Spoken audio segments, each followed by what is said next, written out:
Are you ready? Let's do it. Are you ready? This live Are you talk. ready? Live Are you talk. ready? Yes, sir. Are you ready?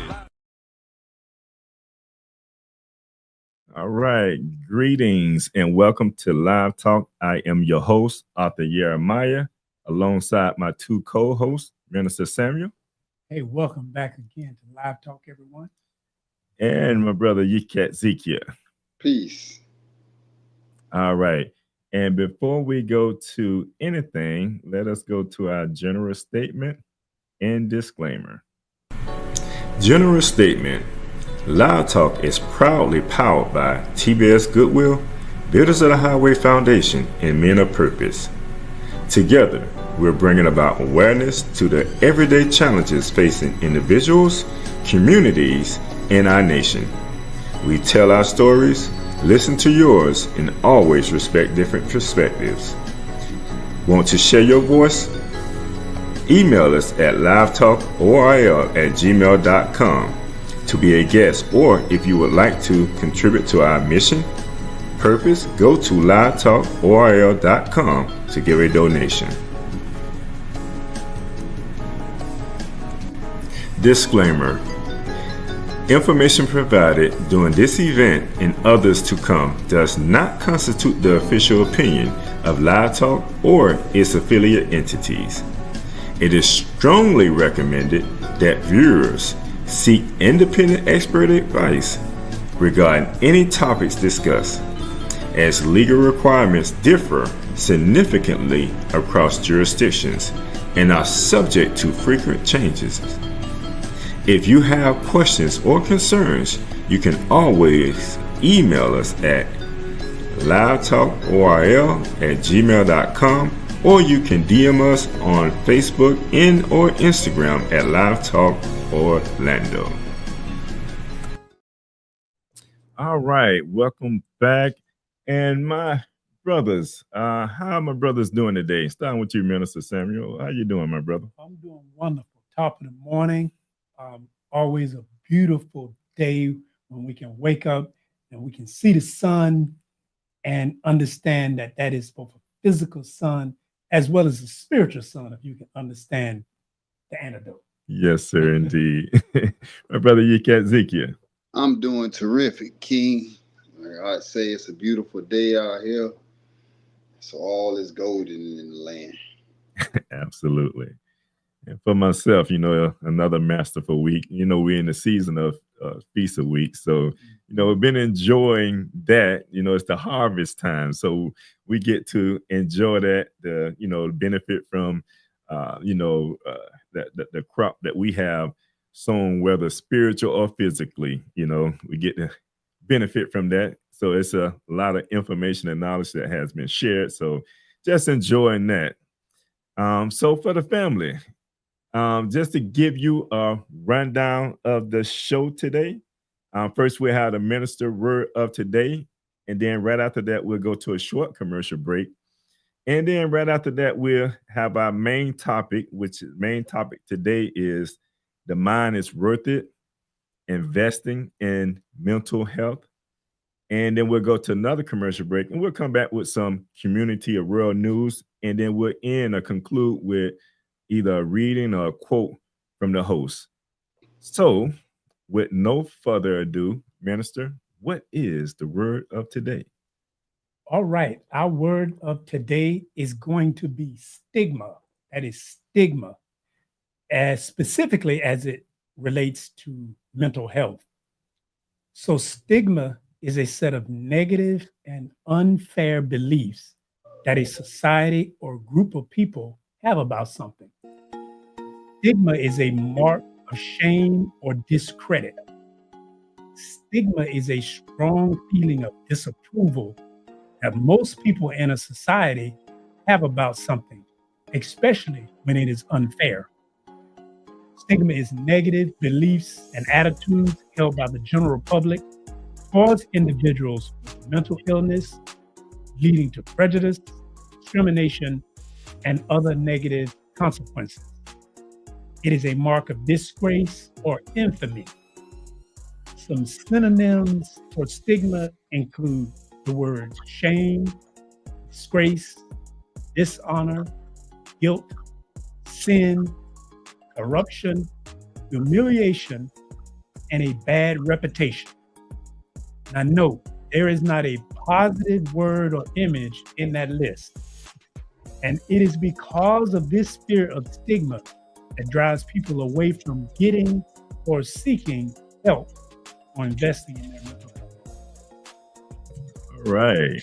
Stigma, as I read up today, I really appreciate that because we definitely deal with this within our community. So thank you for that word of the day, my brother. And we'll go to a quick commercial break and we'll be right back.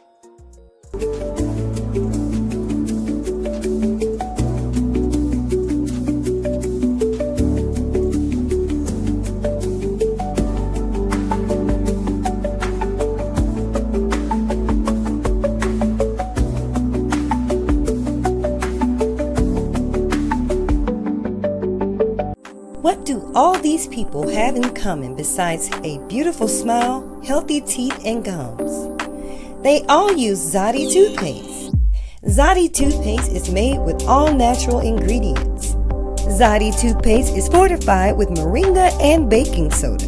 Zodi toothpaste is suds-free, making it an excellent choice for kids. All natural, fortified, and suds-free.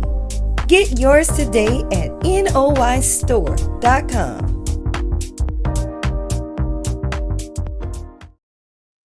All right, so welcome back. And this the second topic of mental health that we're talking about. We're kind of closing out this month with this second topic.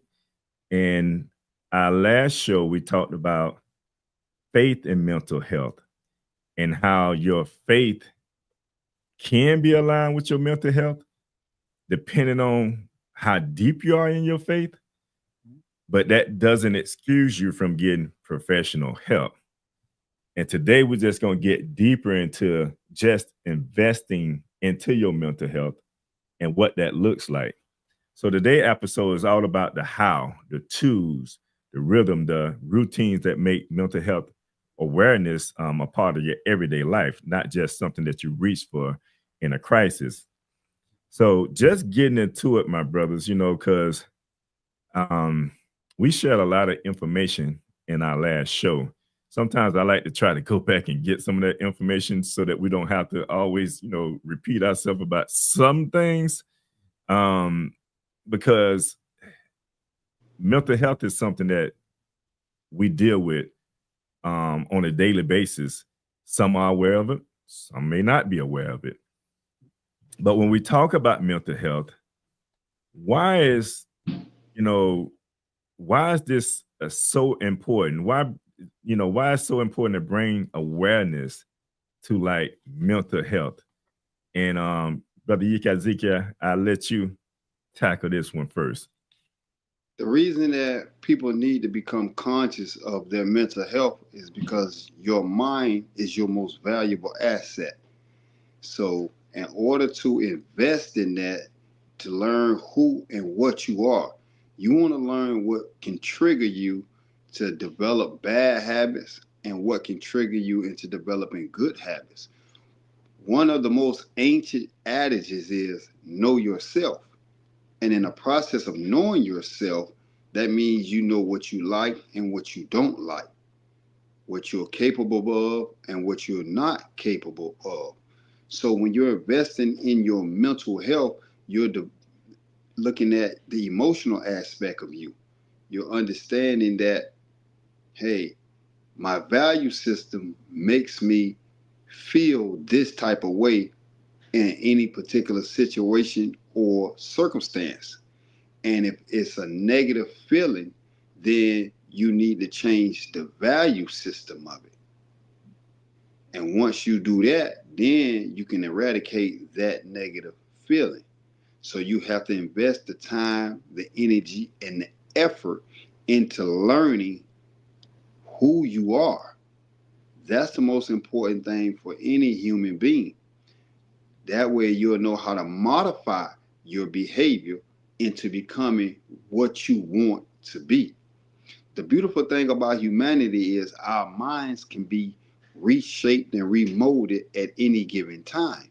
We have the ability to alter the course of action that we're headed toward into a new course of action based on what we want out of life. So this is where setting goals come into place. And those goals are something that you're working toward, but you have to have daily intentions that you do that will eventually allow you to reach the goal. So you have to be intentional about your emotional behavior, about your social behavior, about your physical behavior.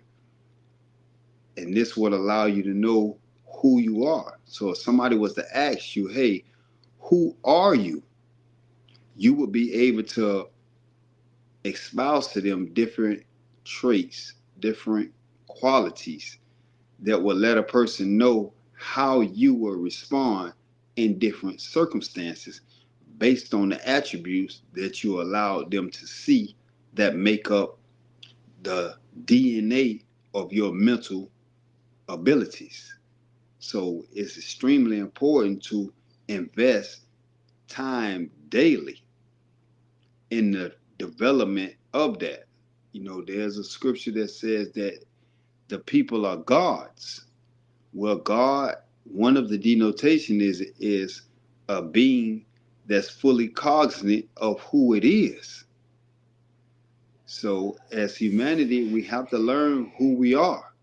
And that's a lifelong journey, because as we grow, as we evolve, our value system changes. The things, as Paul said, we did as a child, we no longer do when we become adults. You know, when we was younger, we would run and do flips off of buildings, out of trees, off of cars. As you get older, you realize the danger in that. So you no longer do that. So you begin to evolve. So that's a very important aspect of you to invest in, is you. That's the best investment you can make. You're building you up to be the best version that you can be. Yes, sir. And then also, brother, your bones don't heal as fast as they sure.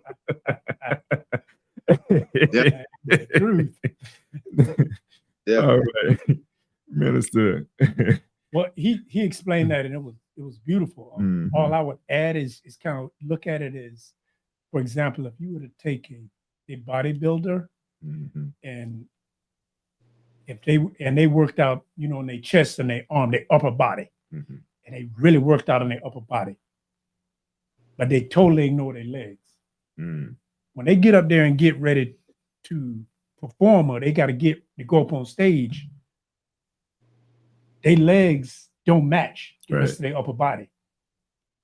Well, that's what mental health is like. A lot we work on a lot of things, but when we neglect our mental health, we regret neglecting a very important part of us, which is the legs. Is sort of like our foundation. So it's like if you know, good bodybuilders, they'll work on their upper body, and then they'll turn on and work on their legs and their lower body. They have a systematic method of getting they get the total body. Mm. Our mental health is just as important, but because we neglect it, you know, it's like you're going to never win that competition. You're always going to be deficient, because it's like, okay, you did a great workout on the upper body, but you just totally neglected literally half of yourself. Right. Put more strain on your legs without building them up. You know, they say 1 in 5 U.S. adults experience mental health condition each year. This comes from the CDC and the National Alliance of Mental Illness. It said over 50% of adults will be diagnosed with a mental illness or disorder at some point in their life. Mental health affects how we think, feel, and act, and as well as how we handle stress, relate to others, and make decisions. So, you know, just going back, because this month was implemented back in 1949, I believe that's the time when it was implemented. And these were some of the things that they thought about, you know, because there's so many There's so many of us, whether we're adults or children, that deal with mental health, and it was a point to bring this to the awareness of people. So with that being said, you know, what are some signs that may lead to mental health issues that we often sometimes ignore? And Minister, I'm gonna let you take this one first. Okay. Signs of mental health. What you can notice, some of the things to notice is a person can begin to be withdrawn, or they start to get silent. They're not as social. It can even affect you if someone can start losing weight. They can gain weight. You notice people become easily agitated. And they can be some signs are more subtle, but some signs can be more obvious depending on the state. Like a lot of people, like you can get into depression. People can start having suicidal thoughts. But you definitely want to be conscious and aware of your surroundings and those, so you can see changes. Like, for example, even if you might start getting sleep, you're not getting enough sleep, or you can't sleep, you're having insomnia. Those can all be warning signs that you're having some mental health issues. All right. And Ezekiel? Well, Same. some signs can be you have emotional instability. You're very irritable. You get easily annoyed. You become despondent. You lose ambition. You have no desire to accomplish anything. You're just going with the flow. You don't want to be in social settings. As I said, you want to be more of a solo act. You don't want to be around people because you don't want them to see the condition that you're falling into. But because of the stigma of mental health, you don't want to seek the necessary help that can begin to pull you out of the stage when it's small, like a molehill, so that it doesn't begin to evolve. And when you see these signs right here, when you're beginning to notice this change in your character, then that's the time that you need to seek counseling, whether it be within friends or family, whether it be in a religious books, or whether it be in a professional setting. Because it's like any other disease. You want to catch it in its infant stage so that it can be treated to become cured. But if you allow it to spread, then it's treatable but never curable. So you have to be on the lookout for these particular symptoms within yourself, and then ask, hey, why am I beginning to go down this road? One, and two, what solutions can I implement? As I said, you can have friends, families, books, audios, TV shows on the internet, anything to help you deal with it, because it's more of a team effort. More people, when they realize that other people are also going through this particular issues mentally, then they feel a part of something, that they're not isolated. This ain't just happening to me. There's hundreds of thousands or millions of people that's going through the same thing. And this is why you have AAs everywhere, because they understand its strength in numbers. Right.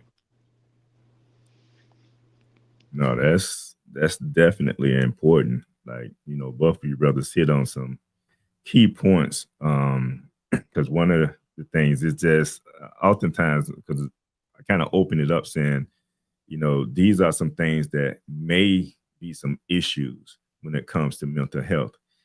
The biggest thing, like your brother shared, is just becoming aware of it.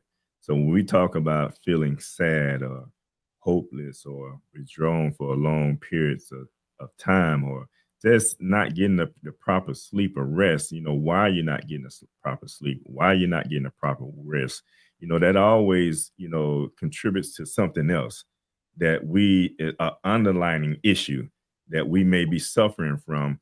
And that's the reason why we may not be getting enough sleep or enough rest, or we're worrying all the time, whether it's with your children, or you're fearing society. I always said, with my children growing up, and I didn't know at a period of time, it's almost like I was parenting out of fear of, them going into society and have to deal with, the discrimination, et cetera, being, Black men, going into the society. So you think about that as a parent, it's that, man, I need to do everything that I can do to make sure that they don't get, caught up with the law, or get into situations that now, I don't have them around anymore because, they got shot and, killed. So those are mental issues that we don't even know that we deal with. So we have to identify that and try to alleviate that in the best way possible. And that's one of the things that I think we have to be just mindful of, that we are going through some mental health issues, whether we believe it or not.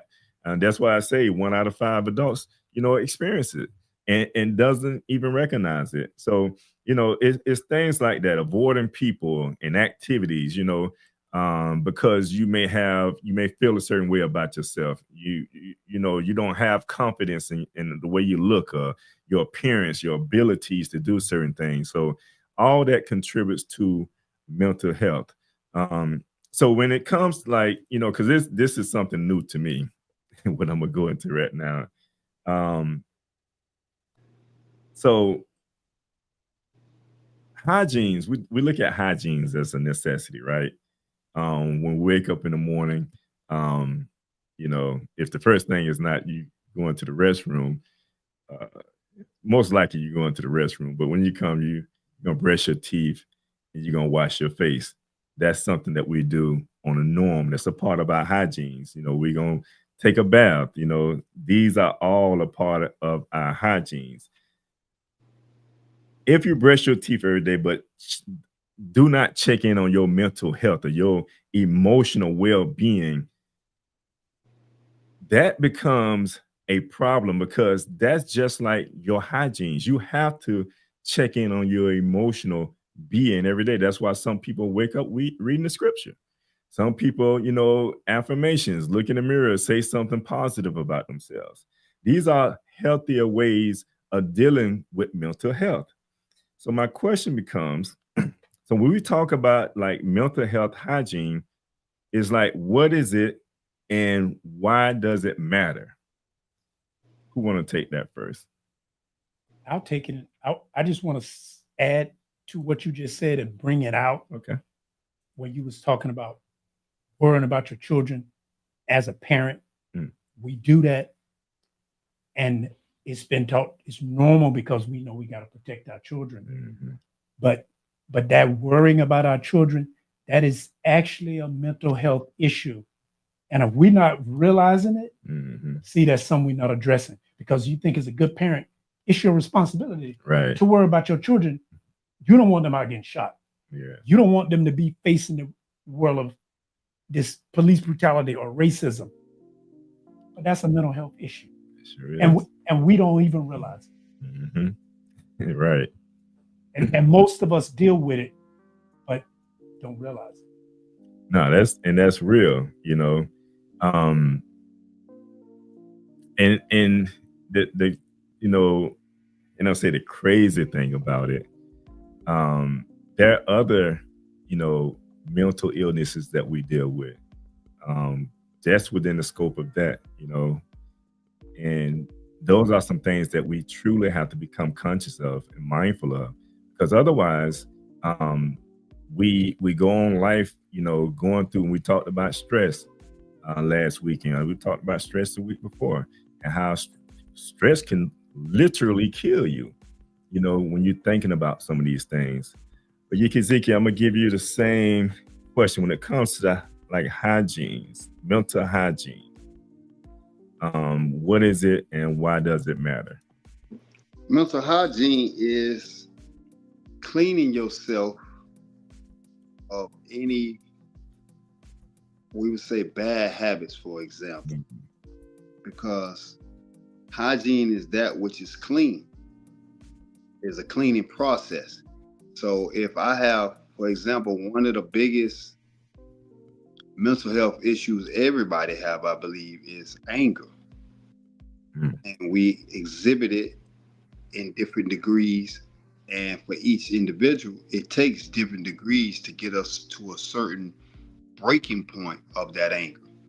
So if I know once I reach my boiling point and I can't control that, then I have to come up with a process to cleanse that so that my boiling point can go up an extra 200, 300, 400 degrees to where I have a short fuse, because short fuse can lead me and put me in a lot of bad predicaments.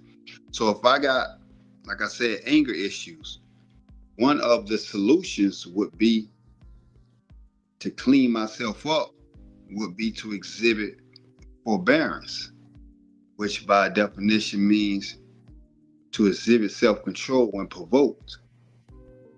So if I'm being provoked by anybody, if I can begin to exhibit self-control, then my boiling point will be great. And more than likely, I'll be able to resolve the situation without it turning into verbal or physical abuse. So we have to clean out any bad traits that we possess that can cause us not only physical harm, but more mental harm by putting us in a frame of mind that we do not want to be in. And as I said, anger is a particular quality that most of us can't control, and it allows our tongue to say things that can really harm relationships that we're in, or can lead to a physical act of violence, because, as we'll say, you're not going to disrespect me like that. So my counter is, let's fight. Right. And that fight can be hand-to-hand combat. It could be knives. It could be guns. It could, it comes in many forms. But the point is, because of your lack of control of your anger, this was the result. So you have to learn how to adequately respond to whatever is being placed in front of you. And this is where you have to clean out your mind so that your tolerance level is exceedingly great. Therefore, nobody can provoke you. Nobody can annoy you. Nobody can agitate you to the point to get you out of your normal range of behavior. So mental cleaning is something we need to check in on daily. Just as you said, you clean the outside of the body daily. You clean your house. You clean your cars. But are you taking out the mental trash? Are you sitting around reading books, watching TV shows, listening to music that's just dumping more and more trash on top of you? And you wonder why you're acting in a manner that's not beneficial to you or anybody within your circle. So that is a must. That's important. It's important to understand. It's what they say, what we eat is what we tend to be. I'm paraphrasing a little bit. I think it's another saying for that. But mental health hygiene, just to give the audience just an understanding of what that is and what it means. It's the practice of intentionally caring for your emotional, psychological, and spiritual well-being on a regular daily basis. Just like washing our face, and like my brother said, anything that we do daily to clean ourselves, we also have to take that into consideration when keeping our minds healthy as well, balance and resilience over time, not just reaching to mental health in a crisis or when something happens. So with that being said, like the next question is, go right ahead. Because I was commenting on yours, but okay, a daily one is that can be practiced in mental health. Is you need to get proper rest and then try to have less or no stress. That should be part of your daily mental health hygiene, is getting adequate rest, minimizing your stress, or trying to have no stress. Right. And that's we live in a society that we always on the go, because we have to, we're in a capitalist society. So, you have to have money in order to feed yourself and feed your family. That's why you see so many homeless people, because, some have decided, by choice, that they don't want to live in this society that, this society that's moving so fast and you have to do this, do that, and the other. And they have chosen, I just, exempt myself from all of that, but there's the other side of stress. I mean, there's the other side of stress there too. You may have exempt yourself from the responsibility of rent, of family, etc. But now you're on the streets where you have personal property that you're trying to protect from other people that's on the street, or you dealing with certain situations there. So mental health, regardless of where we are and what we may choose to do, there's still a form of mental health that we deal with, on a daily basis that we have to address. So when it comes to this here, what's one of the habits or practices that one may do daily to support your mental health? And let me reword that. What's one habit you practice daily to support your mental health? What could you share? Now, for me, that's the one. Make sure you get adequate rest Mm-hmm. and seek to live your life with little or no stress. Mm-hmm. Protect you for your mental health, rest and no stress. All right. Same question for you, Ezekiel. Well, one of the things I do is positive affirmations. When I get up, I tell myself who I am.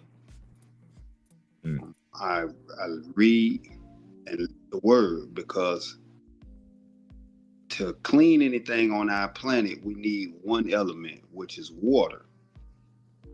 And we know in certain analogies in the Great Light that water is the word.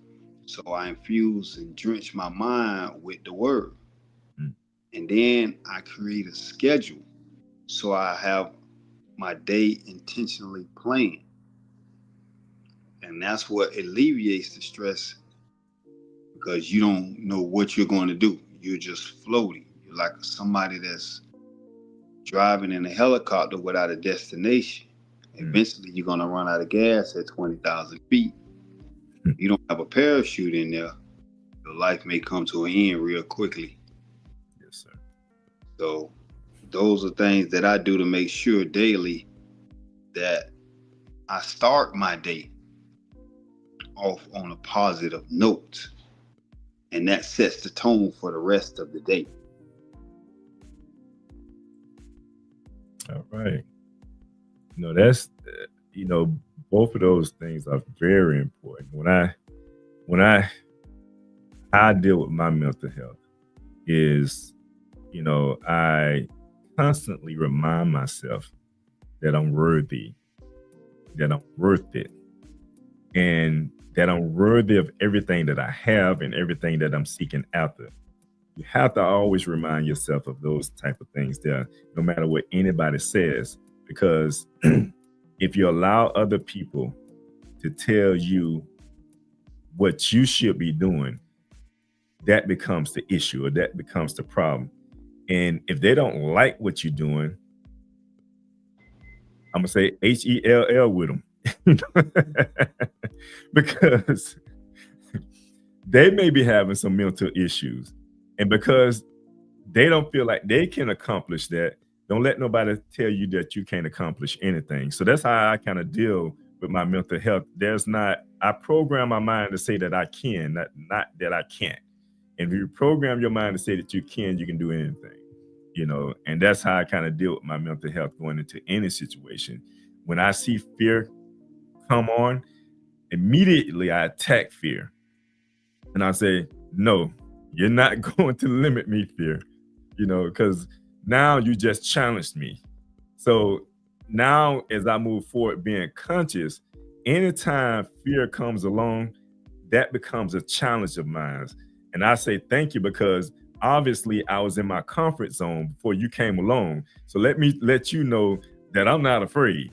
So having that boldness about yourself to do whatever it is in your heart to do, I feel like that's a way, that you can practice that on a daily basis. That's the way I practice it daily.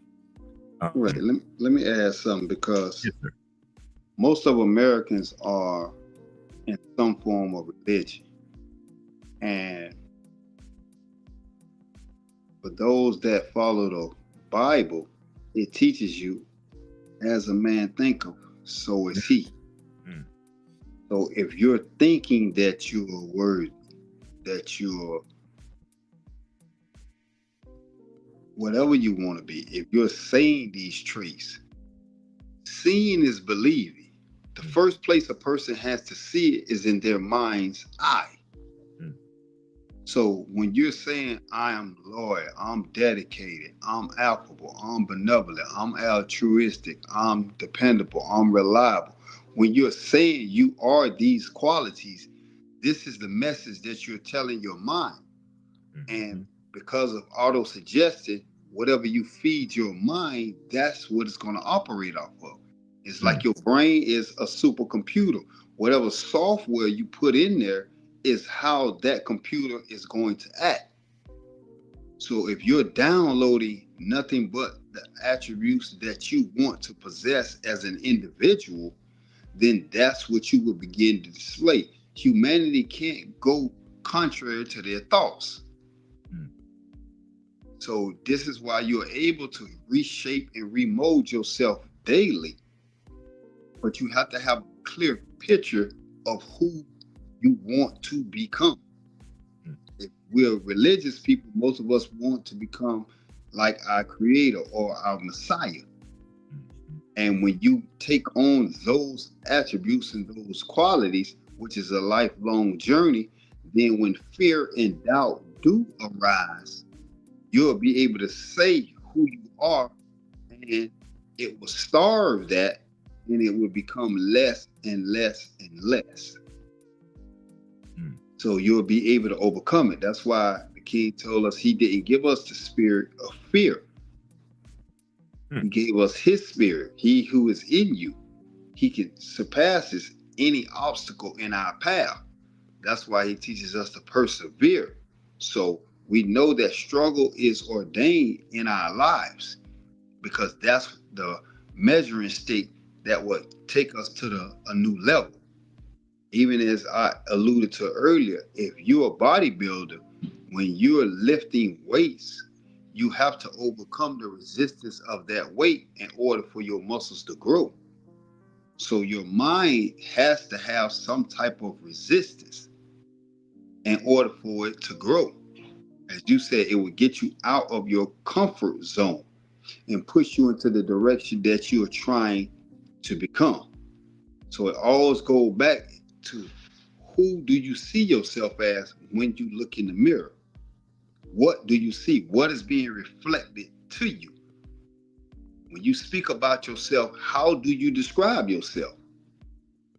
The language that you use when you're speaking to yourself will be manifested in your actions. So everybody who sees you, even if they don't verbally speak to you, will be able to see what type of person you are. If you walk up to a person and their clothes are wrinkled, their clothes are dirty, they haven't washed, their appearance is really shabby, that's a manifestation of their mentality. So you're going to form a judgment about that. So what judgment do you form when you lay your mental qualities on the table? And if you don't like it, then you develop a process that will allow you to extirpate those traits and usher in the features that you want so that you can become the person that you want to be. Yes, sir. Well said, my brother. Memphis, you want to chime back in on that? You did already.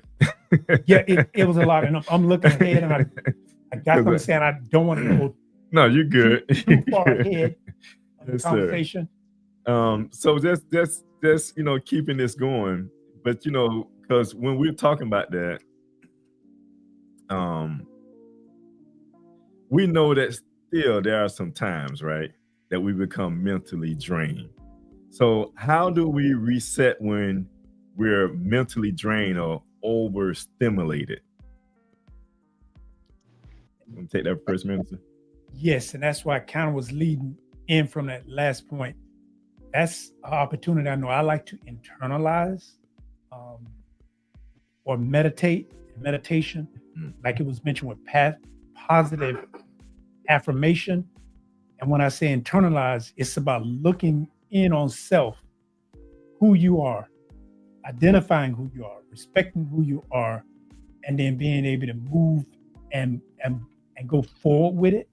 Because meditation, at least for me individually, it's like that's how I get in touch, like with the universe, get in touch with oneself, being a part of the entire community. And I do believe in prayer, but it's as far as mental health and internalize it, oftentimes it's like I hear the way people traditionally pray, but in my studies, I was taught and learned that prayer is communion, having a one-on-one with the Most High. So your prayers, especially relating to mental health, it should not always, you don't want to just be asking for something, or I need you to do this for me, or how do I get out of this?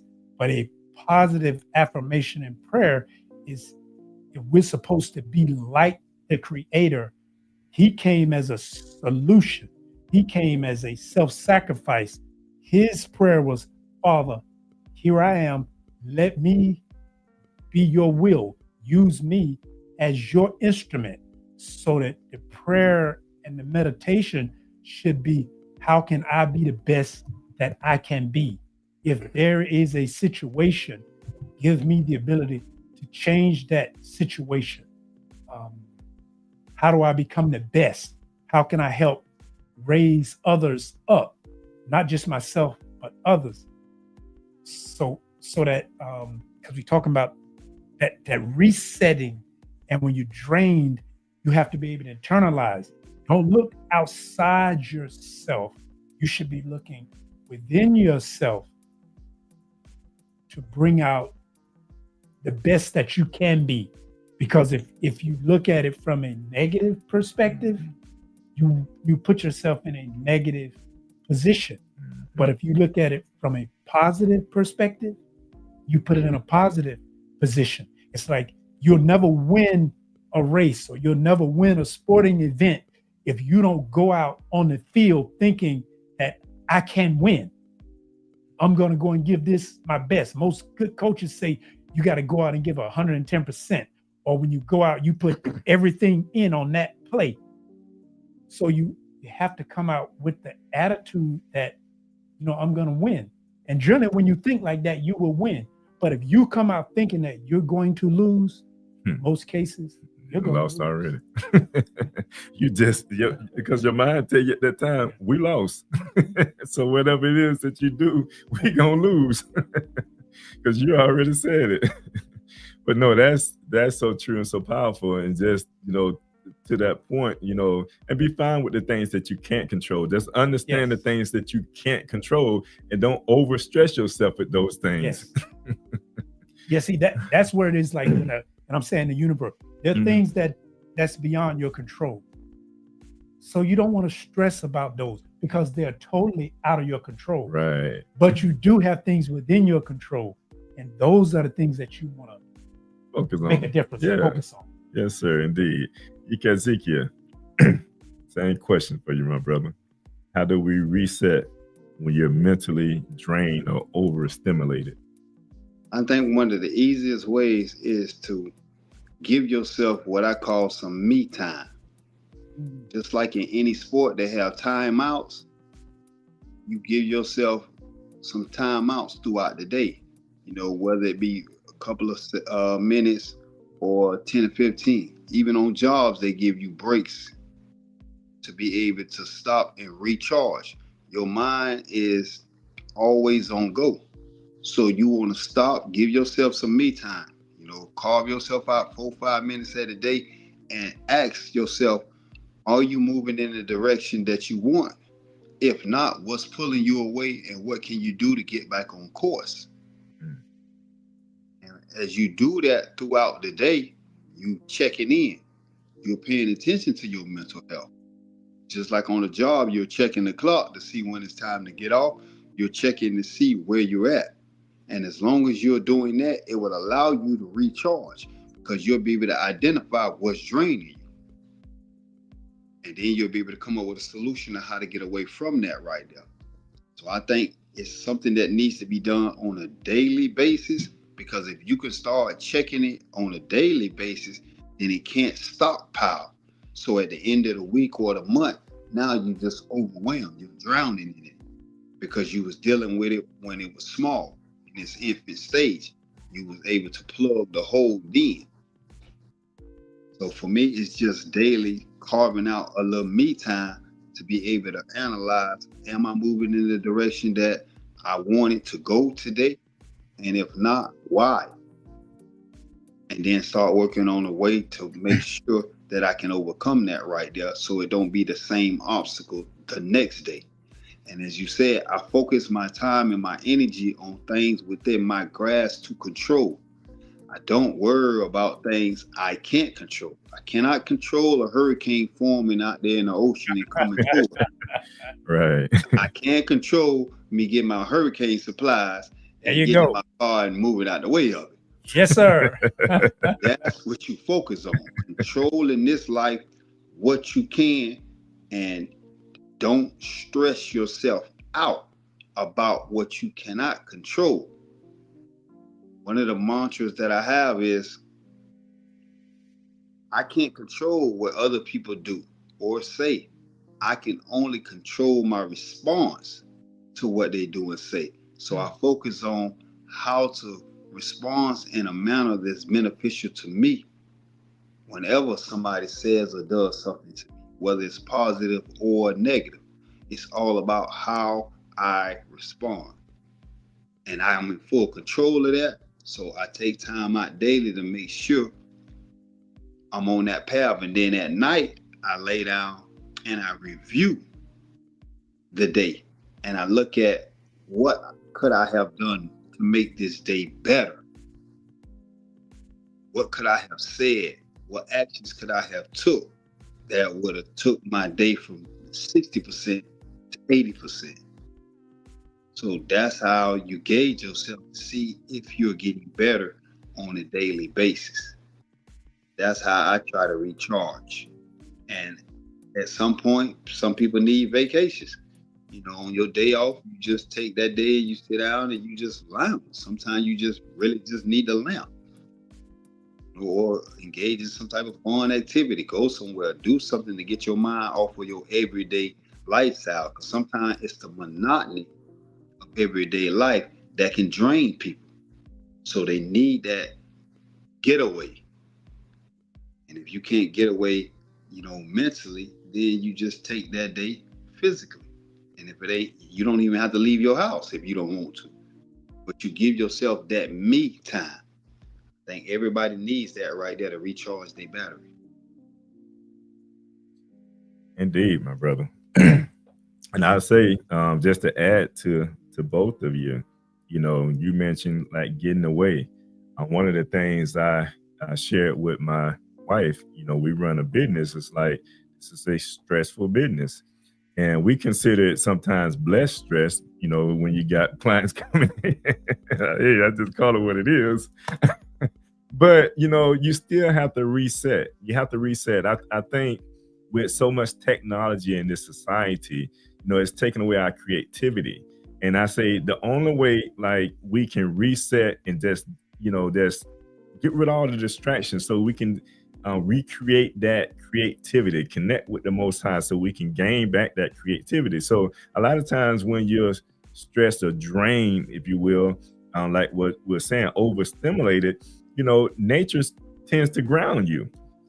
Going outside and just standing in the sun, just being able to just to feel the sun and just tell yourself that the world is bigger than this moment. This will pass away depending on what your issues are. So just understanding that, it has always been, I would say, trying to think of the right word to use here. I would just, I'm gonna say delighting. When I go out into the sun and just be able to just to feel the rays of the sun and it just rejuvenates me. And I think, those are the times that I can just, de-stress myself and just be able just to connect with nature and just, have this new mindset and new thinking of how I'm gonna deal with the next hour or the next 2 hours, or how I'm gonna deal with the next day, etc. moving forward.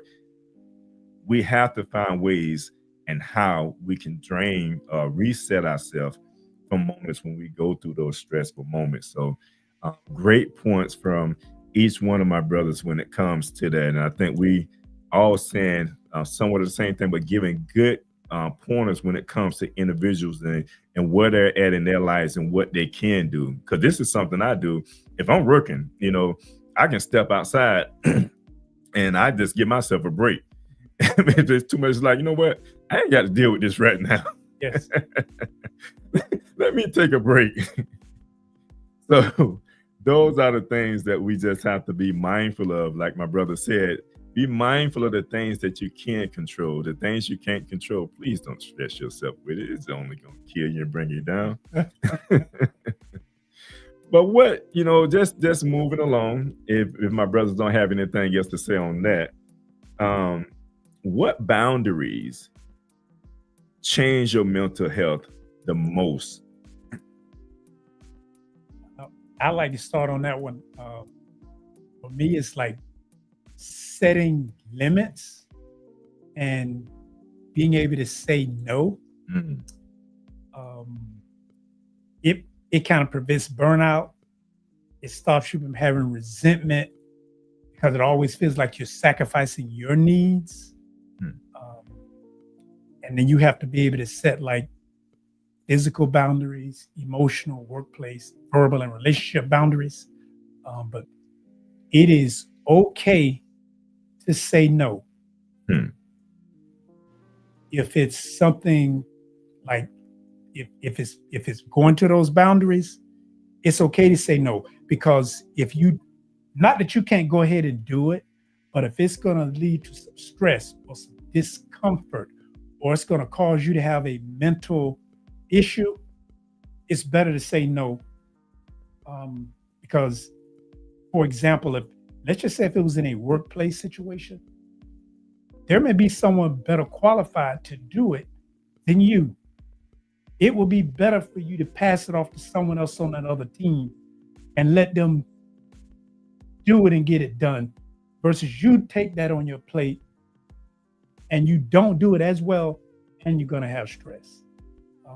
So it is okay to say no, especially when it protects yourself. And like when we talk about boundaries, we can talk about physical boundaries. And I'll say this too, like before, say, especially for our sisters and for women, they have to be able to set physical boundaries, specifically with dealing with men, a certain type of men, because it can create a stressful or a situation that they don't want to address or deal with just by setting some physical boundaries.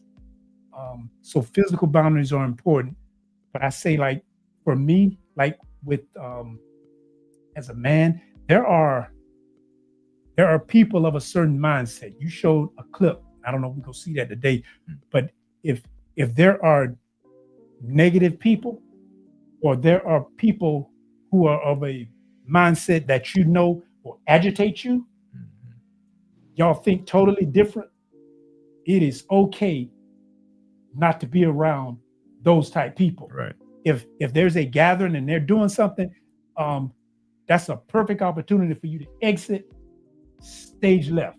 Right. Because I don't want to be around that energy, because I know it's going to cause a confrontation.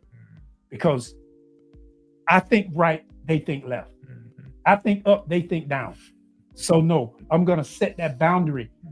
It may be okay for someone else to go there, but I know for me, no, I'm not going to involve myself with that type of thinking, those type of individuals, because I know it's going to create a conflict. And the easiest way for me to do that is to separate. That's it. That's about the best solution for that one. All right, same question for you, Ezekiel. Having boundaries is a must. Everybody has boundaries. Let's look at the physical limitations of humanity. You know, when I was younger, I saw Superman, and I said, hey, I can do that. And I leaped off a small building, and I didn't fly, I fell fast. So I understood the physical limitations of the body. So that means the mind has to set up boundaries in order to protect itself. I know psychologists say a traumatic event can occur to a child and the mind will block it out. And it'll develop amnesia of that particular event until a certain time that the mind has developed enough to where it can deal with it. So when they're interviewing these children, they can't remember it. They know something happened, but they can't remember details because the mind is protecting itself. So humanity already comes equipped with boundaries. So according to what you're trying to accomplish in your life, you also set those boundaries. If you're trying to be in a monogamous relationship, then your boundary is you're telling your partner that, hey, you can only deal with me. And having these particular boundaries is what you feel is going to create peace and happiness in your relationship. So whether it's friends, families, workplace, each place has a boundary. Most jobs have a dress code. That's a boundary for them. They want you to present yourself in a certain manner that represents the company in a best light.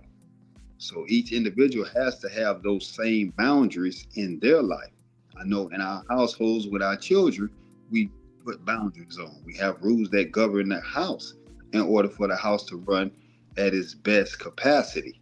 And if you violate those boundaries, then there's punishment placed on that particular individual who violated that boundary. So the question gets to be is, when you set mental boundaries for yourself, do you have a method to where you punish yourself if you violate those boundaries?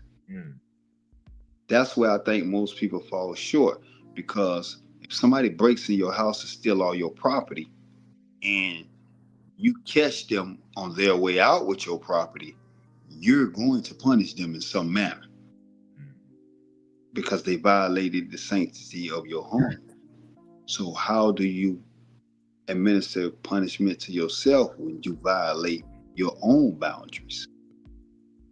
And some of us, if you don't have boundaries, then you can't wonder why your life is in the state that it's in, because you don't have boundaries to put it in a position that you would truly want it to be. So mental boundaries will keep you within a scope. Religiously, the king gave rules and commandments that were mental boundaries in order to produce heaven on earth. If you get in your car, there's boundaries. They got these lanes they want you in. They want you stopping at these red lights. And if you disobey those boundaries, then you could either lose your license, you can get big fines. There's some type of punishment that falls swiftly to discourage that type of rebellious behavior when you're driving. So no matter where you at in this life, boundaries are set for humanity in order to enhance the quality of our living. So that same boundary has to start with the individual. And that goes back to what I started with. The individual has to know themselves, know what they want in life, and then set the boundaries that will make them accomplish that. All right. Before I say anything, just because you made some good points, and I just want to share an example, but also want to acknowledge our brother online, Corvette Carter. He mentioned, in fact, they got a question here. What are some boundaries we all should have as men? Anybody want to take that? Who want to take that? And this may answer part of that. And for an example, like when he mentioned, do we have punishment, or is there let's say if there's consequences for breaking the boundaries? I think what happens when we don't set boundaries on ourselves and we break, or we have boundaries and we break them, what happens is they create mental issues. Mm-hmm. And oftentimes it leads to things like substance abuse. Right. You can find yourself drinking too much, smoking too much, or using certain drugs, and all of a sudden it could be you can have a prescription, but if you abuse that prescription to where it becomes abuse, that's creating a mental issue. Mm-hmm. So it's like we have to be able to set those boundaries for us as men, and it'll depend on your individual and particular situation on what your boundaries are. See, because my boundary, I might have a trigger. You may not have that trigger. Mm-hmm. Like unfortunately, like there's a lot of sexual abuse, and we know a lot of women have sexual abuse and they've had to deal with that. Mm-hmm. But a lot of men, when we were younger, had sexual abuse and may not have even been aware of it. That's true. And then it translates into how we think, or we might, as a man, we go tuck that away. Like I said, we're not going to talk about that because I'm a man now. I was too young. I couldn't protect myself. But you couldn't do nothing to me now because I can handle it. Right. But those are some scars that need healing, whatever those may have been. And those boundaries are what help protect us and help our, kind of make our mental health more whole. Yeah, I agree. And it's all about, to me, and I'm gonna let you chime in on this, Brother Yike. When it's based on how you're grounded. Sometimes it can be, your spiritual, backing, or it can be your cultural backing. Whatever you have set your principles on becomes like that hedge around you, and you don't let certain things cross into that circle unless it goes through some type of vetting. Like you have a system in place. Once you create a system, you love to talk about systems. But when you have and I always tell my daughter this here, the reason certain things may happen because you don't have standards. Because when people see that you're a principal, and I always said I'm a principal, when they see this, they respect that. And there's certain things that people won't infringe upon because they know how you're established, how you have established yourself, if that makes sense.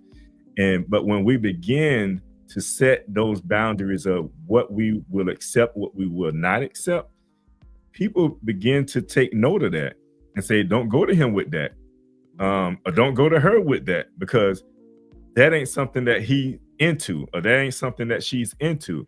So those boundaries are very important, but and I just think it's all based on your background, your belief system, when it comes to what boundaries you have in place that people need to respect. Ezekiel?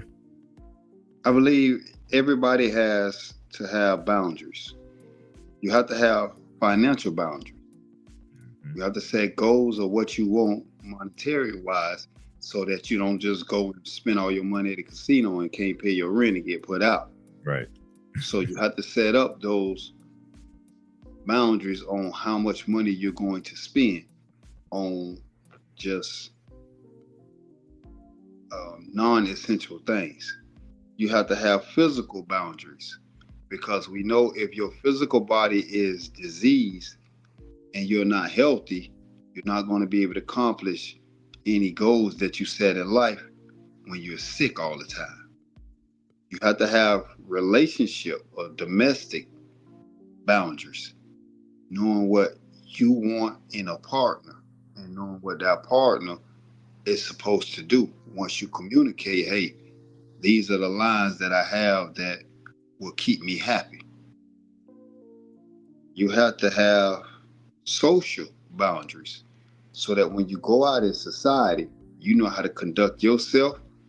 And as the brother just said, when you have these particular standards that govern your behavior, then those that come in contact with you will automatically align themselves with those boundaries, because they know, hey, we know the brother don't drink, so there's no need of offering him anything to drink.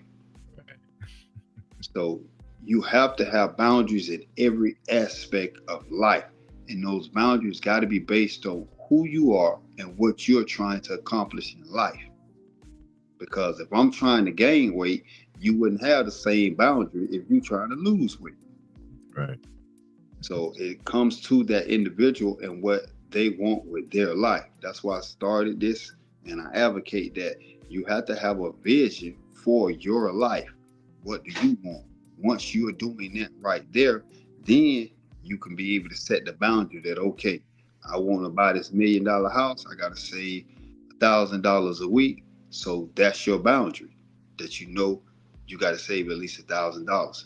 But each individual has to have those boundaries in place for themselves and their household, will say, in order for them to reach the goal. But you got to have a goal. There's no need to having boundaries if you don't have no goals that you try and reach. All right, I think we got time enough for one more question before we go into our community news. And this kind of addressed around therapy and support system. Let me see which question here I want to kind of shine a light on. What advice do you have for finding a therapist who's the right fit? You want to take that one first, Minister? I'll jump in, and to answer that, I want to talk a little bit about therapy, because now we have some therapy options. Telehealth is available, and it's easily accessible from the comfort of your own home or your office. And with only 4% of the psychologists in the United States being Black, that's what the statistics say. It's only 4%. It's not a many, but that makes it a popular option, because if you do telehealth, it'll give you an opportunity that you can reach out, maybe preferably within your community, but if it had to be outside your community, you could do it telehealth. But you should also be aware of seeking proper care, be it a psychologist or a therapist, depending on your condition or your situation. Mm-hmm. Because psychologists they normally diagnose mental health conditions, and they generally focus on like research and teaching, often with an emphasis on understanding and treatment or treating the underlying causes of the issues. while therapists, they focus on providing support, guidance, coping skills, while their clients will help improve their mental well-being. So it depends on where you are, what your situation might be, so you can make sure you're looking to get the proper help or treatment. And I will go a little bit back to the stigma.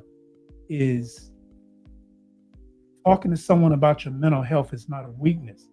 It's like, I know in our community, we were taught, I don't know about the rest of you, but I know we heard that that's not for us, that's for them other folk. Right. You know, we went through slavery, we should be able to deal with anything. And all of those other thoughts, but because it make you feel like you're weak, but it's actually a strength to acknowledge that you have something that you need to get fixed and what it is to be fixed. That's just like having a nail in your tire and saying, oh, I'm gonna keep on riding, it don't matter, I'm gonna keep on riding. That tire gonna go flat. Right. And if you driving on I-4 on the interstate and it goes flat, that is not a good thing. It's better to stop, get the tire repaired or replaced. Same thing with your mental health. You got to be able to look at what do I need and then getting it. Yes, sir. Indeed. Ezekiel, what's that? I think the best thing is to look at what you're trying to accomplish. What's your goals in seeing a therapist? And then you will go down and you will look at the reviews of each therapist and see who has a specialty in the area that you're trying to address within yourself. Because if I'm going to get my car fixed and I have a transmission issue, then I want to find somebody who excels at transmissions. I'm not going to get the best dude who do tires.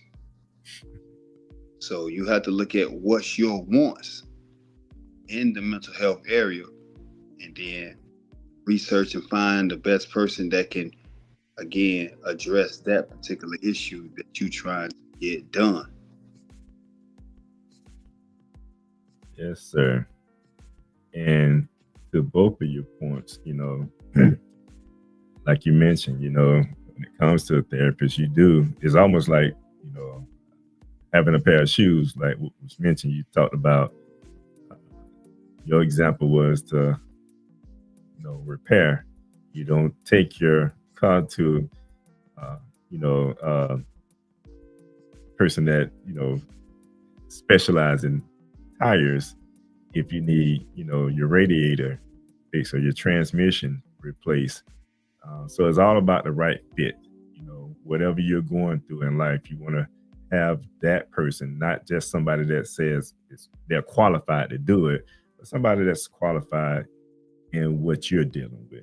So great points from both of you. I think that kind of kills this time.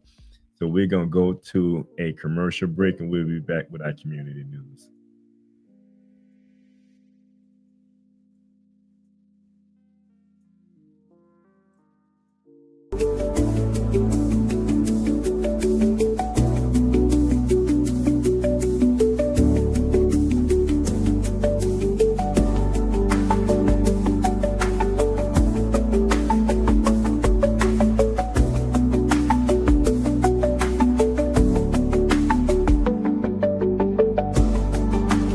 Because Scott & Associates always treats me like family, I refer my family to them. So when preparing for my taxes and I know exactly what to bring in coming in, it makes the process so much easier. Anyone should hire Scott & Associates because they are professional, respectful, and very knowledgeable. And with all of my heart, I can always count on them.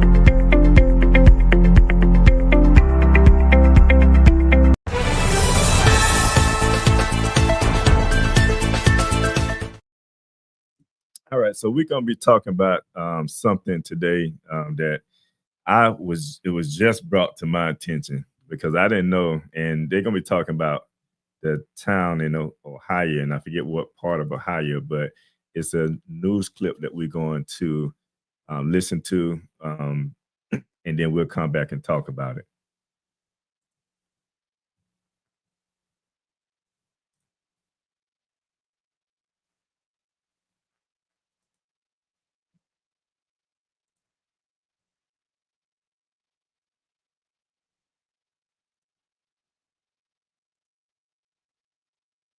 For what we're doing out here. While many locals do support the security group, some, like business owner Eric Ruffin, say they wish the group wasn't needed. Turn now to one community in Ohio, which is now the center of a growing national debate about civil rights, hate speech, and the Second Amendment. NBC News correspondent and NBC News Now daily anchor Morgan Radford visited the town of Lincoln Heights, where residents have formed an armed community defense group in the wake of a neo-Nazi rally. Morgan joins us now. You were there just on Tuesday. What did the residents tell you about what's going on? Yeah, I was there just this week. John, it was fascinating because what's interesting is that this town was founded during the Great Migration back in the 1920s as a refuge for black citizens, which is why it was especially painful when neo-Nazis suddenly appeared in this 3,000-person majority black town. But they decided to fight back, taking up arms and patrolling their own streets. Now they're at the center of a much larger debate about protection and free speech and who gets it. These aren't police officers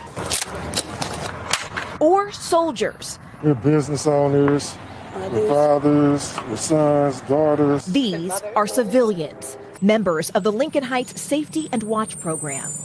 It's a duty. Okay, let's go. The duty, protecting their neighborhood, the majority black village of Lincoln Heights, Ohio. After neo-Nazis held a rally here last month, carrying rifles, waving swastikas, and hurling racial slurs, just moments before children were let out of school. At the time, law enforcement officials said the neo-Nazis did not break any laws, but an investigation by county prosecutors is ongoing. Weeks later, the KKK came with these flyers. First African-American community above the Mason-Dixon line of staff. Safety and Watch Group spokesperson Durance Daniels says the police did not do enough, which was more chilling because the town was founded in the 1920s as a safe haven for black residents. Lincoln Heights is our home. If somebody broke into your home, you call the police, and the police says, you know, if they do it again, we haven't broken any law, so we're just going to allow them to break into your home again. What would you do? Are you worried at all that having a potentially armed response could just create more friction, create more danger? I'll answer that by saying I've never felt safer as a black man in my community than I have right now. The mayor of Evendale, which oversees the police force that responded that day, said in a statement to NBC News, "Our emphasis on de-escalation and public safety resulted in the incident's resolution without injuries to any of the persons involved." But residents here say they can't afford to wait. Every day, the Safety and Watch Group escorts children to school and patrols the streets. Why do you all wear masks? Those Nazis, we have reports of them finding our backgrounds, so we're not hiding ourselves from the residents, but we're protecting our family from what we're doing out here. While many locals do support the security group, some, like business owner Eric Ruffin, say they wish the group wasn't needed. We don't want to become what we hate. You know, we don't want to become a group of people that walk around feeling like we have a reason in America to have to protect ourselves. And this community Stand up. Stand up. Is not backing down. We contacted the mayor of Evendale's office, and they say that prosecutors are looking at body camera footage of the neo-Nazi rally to see if any criminal charges could be filed. But meantime, the Hamilton County Sheriff is also calling on state lawmakers to pass legislation making it a crime to wear a mask with the purpose of intimidation while open carrying, guys. So, Morgan, let me ask you, one of the people you interviewed there, a young man, said he's never felt safer in his community than he does now. So this could have an impact nationwide, things like this. I mean, there is a contagion factor in safety. People always seek it. What did the mayor or anybody that you spoke to think about the contagion factor? Durance, I don't want to speak for him, but after my conversation with him, I feel like I could confidently say he would say the contagion factor has already happened. Because when I asked, is this a reaction to a local moment or a national movement? And he said, look at January 6th. He said you already have people felt emboldened to come here locally because of what they saw nationally. If you can hang from the building of the hallowed halls of the Capitol and then be pardoned, not be prosecuted, why don't you think you can come to a small village of African Americans, only 3,000 people? Morgan, does the group have any real authority? But as long as they stay within the confines of the law, they should be okay. It's a great question. You know, I asked that basically, are you stopping cars when they come in because you think someone looks suspicious? Is that, you know, profiling in its own sort of way? And they said, no. We are patently aware of what our rights are and what our limitations are. They said, we're not officers. What we do is we are trying to cooperate with the police department. So if we see suspicious activity, because remember the KKK came back with flyers just after this rally. So they're saying this is more of a defensive posture to deter people from entering our community and showing them by virtue of our masks, by virtue of our guns, that you can't come here and we're not going to take this punch lying down.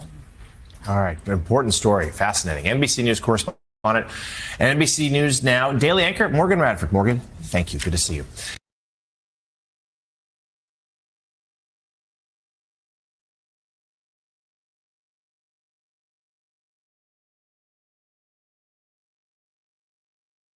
Make sure we're back on stage here. Back. but as we can see, this was a story that was about a couple of months ago. And I didn't know that, you know, Lincoln, I think it was Lincoln Heights. It's an all Black community, 3,000 people in this community.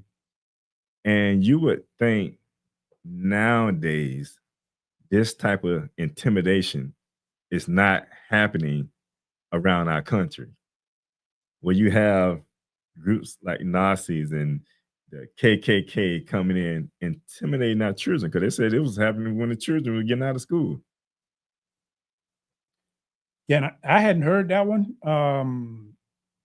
But I tell you what, it was very refreshing to see the people in the community to stand up and decide that we're going to be proactive and we're not going to wait until after the fact to be crying and bemoaning and begging help from the police or the state after one of our children have been killed or hurt. No, let's be proactive so it doesn't happen. Right. I think that's a beautiful thing. No, it is. What do you think about it, Yukisiki?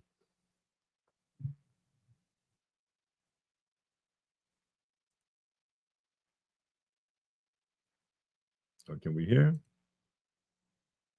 You speaking, you're on mute. You're muted. Yeah, I think he probably needs. There you go. It reminded me of the Black Panther days when they would come out to protect the community from outside forces that was willing to try to intimidate or harm the community. So that's, as Art said, is very beautiful to see that community banding together to protect themselves. And legislation or the police force need to come up with a way to stop the intimidation. Because as you said, we know that this is the racial, but we know even in this day and age, there's going to be racial tendencies in America. I mean, this is why you have groups like Black Lives Matter. You know, if we would have overcame that type of mentality, these groups wouldn't even exist in these days. So when you get these small towns, these racial tensions are still predominant in them.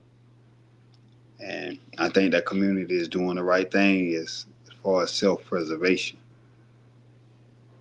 You have to, and somebody has to put some type of ordinance in place when it comes to that. I feel, you know, that you have to have something in place. And I heard the mayor speak out and said what he said.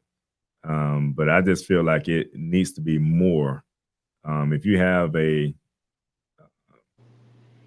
people that has to come together to try to, you know, police themselves, which is always good. We always talk about that because we don't feel like we get, you know, the right support, or we don't, you know, no one really advocates for us as they should. That's, you know, a professional that's in that department, but you know, you have to take note of that and put, you know, the right people in place to stop those type of things from happening. Because now, especially when it's dealing with our children, because if you like, and I'm pretty sure our children nowadays, as much as we try to teach them about history, because they're trying to take so much of the history out of the school, you know, when it comes to what has happened to us and just knowing our past in this country, slavery, etc., when they see something like that, that's terrifying. Because, you know, and it has to be an emotional, we talking about mental health. You know, that can cause mental stress. So those type of things have to be eradicated, because we don't want to bring that on our children. Now they're having nightmares about these things that are happening. And it wasn't no violence or anything that occurred, but even the racial slurs and etc., they ain't used to that type of stuff. No, and I'll go even farther than that. You definitely want to protect the children, but it's a sign of the times, and we have to be conscious of self. If you have a local government like passing law, when it Second Amendment and First Amendment, hey, but when it's hateful, when you say KKK, you don't have to be a child. If you're in my era, that brings back a whole flood of hatred, emotion, terror that triggers a mental response. Right. See, they didn't respect boundaries. So when you cross those boundaries, now that's why I say since they crossed the boundary, now we got to put up a wall and a barrier to say you will not cross this boundary. I don't care what the police and what the sheriff says. We will put up this boundary because you crossed it. Right. When you bring a neo-Nazi group and then you come back with the KKK, I don't care what they say. When they say KKK, that is a boundary and it cannot be crossed. You can't whitewash it. They don't have free speech, because I know every word that comes from your mouth is about hatred and the destruction of Black, brown people, anybody other than white males. If you're not a white man, that message means hate and destruction. You can't color that for me. So I think they've they crossed the boundary. I think they put up the perfect boundary. Now you have to, you know, to deter any nonsense that one may be thinking, you know, and let people know that, hey, just like you carry guns, we have, you know, we're up under that same, Constitution. We can bear arms as well. Yes. So you have to let people know where you stand at. I just found it to be, you know, a story that in this day and time, I was like, wow, didn't even know something like that was happening. But, you know, and then knowing that this town was a town that, you know, a refuge back in 1920. So that's makes sense as far as, you know, it's all Black populated, 3,000 people. But what doesn't make any sense is why, you know, the neo-Nazi and the KKK would feel like in this day and time, that's something that, you know, we should be doing. Because it was in all of, there's something they see there, and it's like the guilt and the jealousy is, I want what you got, or we'll take what you have. And I know I've had this conversation like with my wife, and there's some white friends that they admit and they acknowledge that they have privilege and they don't have to consider the things that we do. When they talk to us openly, they realize we don't even have to consider that type of stuff, but we realize you do.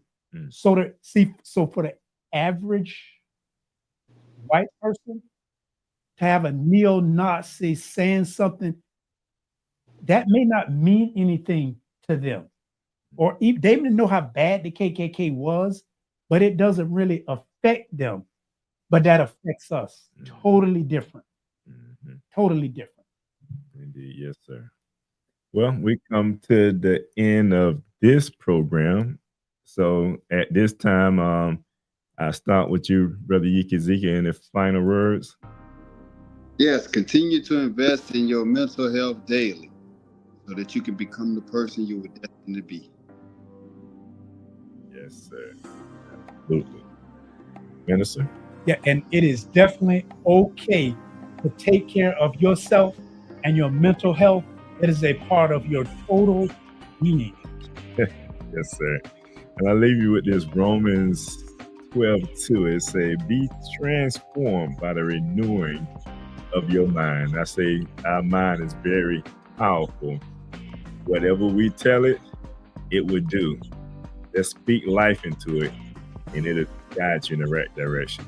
And I say from the host, peace and prosperity, and from Live Talk, we are out. Thank you for watching Live Talk. You can follow us on Facebook, Instagram, and YouTube at Live Talk Orlando. Please subscribe to our YouTube channel. Hit on the notification button so that you can see more videos like this. If you want to join the show? Email us at livetalkorl@gmail.com. You can also follow the host on Facebook and Instagram at Arthur Jeremiah.